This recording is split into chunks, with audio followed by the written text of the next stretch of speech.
Sir, এই যে আমাদের বরগুনাতে যে ভুক্তভোগী পরিবার যে ওনার স্বামী হত্যাকাণ্ডের শিকার হয়েছেন এবং ওনার মেয়ের ঘটনাটা স্যার আপনি ইতিমধ্যে শুনেছেন আর কি। তো উনি এখানে আছেন এবং স্থানীয় জনসাধারণ ওনারা আছেন। তো উনি একটু আপনাকে সালাম দিতে চাচ্ছেন স্যার। হ্যালো হ্যালো হ্যালো বোন আপনি কি রানী দাস বলছেন? হ্যাঁ বোন আমি তারিক বলছিলাম আমি লন্ডন থেকে। আপনার ঘটনাটা তো সারা দেশের মানুষ দেখেছে এবং কম বেশি সংখ্যক মানুষ জানে। আমি আপনার সাথে কথা বলতে চাইলাম শুধু এতটুকু বলার জন্য যে আপনারা এই বাংলাদেশের মানুষ এবং আপনাদের সাথে যে অন্যায় হয়েছে বা আপনাদের প্রতি যে অন্যায় হয়েছে, আমাদের দল আপনার পরিবারের পাশে আপনার পাশে থাকবে। যতটুকু সম্ভব আপনারা যাতে ন্যায় বিচার পান, আমাদেরকে আমরা সেই সর্বোচ্চ চেষ্টা করব।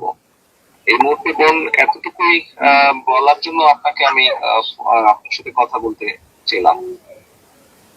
আপনাদের যদি আর কোন রকমের সহযোগিতা প্রয়োজন হয়, আমাদের এখানে যে আমান গিয়েছে, আমাদের ছাত্র দলের সাংগঠনিক সভাপতি, ও আপনারই এলাকার সন্তান। আপনি যদি ওকে বলেন আপনাদের কোনো কি কি সহযোগিতা প্রয়োজন, আমরা চেষ্টা করব যতটুকু পারি আমাদের অবস্থান থেকে আপনার পাশে দাঁড়ানোর জন্য। আপনি আপনি আপনি ভয় পাবেন না, দেশের মানুষ আপনার পাশে আছে, বিএনপি আপনার পাশে আছে, ভয় পাবেন না আপনি। তাই আমার স্বামী তো আমার মেয়ের ধর্ষণের বিচার চাইতে যাই আমার স্বামী তো মার্ডার হয়ে গেছে।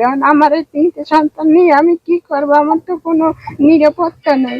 আমার পাশে আমি কিভাবে খাবো, কি করব? আমার তো সেরকম কিছু নাই। আমার আয় রোজগারের মানুষই আমার মাঝে ফেলাইছে। এখন আমি কি করব? আমি আমার নেতৃবৃন্দকে বলেছি, আমার নেতৃবৃন্দ ওখানে যাচ্ছে, আমান ওখানে আছে। আমরা আরো আমাদের দলের সিনিয়র নেতা মানে আরো বড় নেতাদেরকে আমরা বলেছি আপনার সাথে যাবে, কথা বলবে এবং আপনার কি কি সহযোগিতা প্রয়োজন আমাদেরকে বলবেন। কতটুকু পারবো জানি না, তবে আমরা অবশ্যই চেষ্টা করব আপনার পাশে দাঁড়াতে এবং আপনি যাতে আপনার প্রতি যাতে আইনের শাসন আপনি পান, যাতে আপনি ন্যায় বিচার পান, সেজন্য আমাদের দলের যারা উকিল আছেন, লয়ার আছেন যারা, তাদেরকে আমরা সেইভাবেই নির্দেশনা দেব যাতে আইনগতভাবে আপনাকে সহযোগিতা করে। আমার স্বামী মারা গেছে আজকে 6 দিন হয়ে গেল, কিন্তু এখন পর্যন্ত পুলিশ কোনো আসামি ধরতে পারলো না। পুলিশ এখন কি করে, তদন্ত করে না কি, আমি তো সেটা জানি না। আমি তো আমার স্বামীর সঠিক বিচার আমি চাই। আর আমি এই 3টে ছেলে পোলাপান নিয়ে আমি কি খাবো? আপনারা আমার পাশে থাকবেন। আমার তো কোনো পরিবর্তন নেই, আমার কোনো কিছু নাই, আমি কি করব? আপনি টেনশন করবেন না, আমরা একটা দেখি আপনার জন্য আমরা কি ব্যবস্থা করতে পারি। আপনি বাচ্চাদেরকে নিয়ে যে টেনশনে আছেন, ইনশাল্লাহ আমরা একটা ব্যবস্থা নিশ্চয়ই করব আপনার জন্য, টেনশন করেন না আপনি। আমাদের যেই ছাত্র নেতাটা গিয়েছে আমার, আপনি ওর সাথে কথা বলেন, ও আছে ওখানে, ও থাকবে ওখানে। এবং এর বাইরেও আমি আমার অন্য নেতাদেরকেও বলেছি, তারাও আপনার সাথে যাবে, কথা বলবে।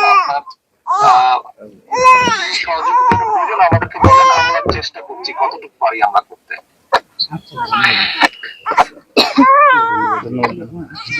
স্যার, উনি আমরা এখানে আছি স্যার। আর জি স্যার, জি আপনাকে সবাই ধন্যবাদ জানিয়েছেন। ধন্যবাদ আসামিদের ব্যাপারে যারা কেসের ব্যাপারে আমি আমাদের কেন্দ্রীয় আইনজীবী ফোরামকে আমি নির্দেশনা দিচ্ছি, তারা ওখানে ব্যবস্থা নেবে। হ্যাঁ, ওনাকে বলো টেনশন না করতে, এই ব্যাপারে টেনশন না করতে।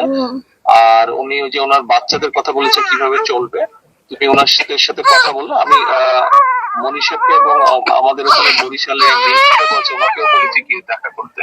জি আমরা তারপরে আলোচনা করে বসে ওনাকে আমরা কোনো একটা ব্যবস্থা করবো যাতে ওনার কষ্ট না হয়। ঠিক আছে, জি ওটা ওনাকে বলো, শুনে আমাকে পরে আবার জানাও। জি জি স্যার, ধন্যবাদ স্যার আপনাকে। জি, আসসালামু আলাইকুম। ওনাকে বলো ওনার পাশে দল আছে, আমাদের আপনার পাশে দল আছে, দল ওনার পাশে আছে। আমাদের ভারপ্রাপ্ত মহোদয় আপনাকে নিশ্চয়তা দিয়েছেন, আপনার সর্বপ্রকার সহযোগিতায় বিএনপি আপনার পাশে থাকবে। জি স্যার, আচ্ছা, ধন্যবাদ স্যার, আসসালামু আলাইকুম।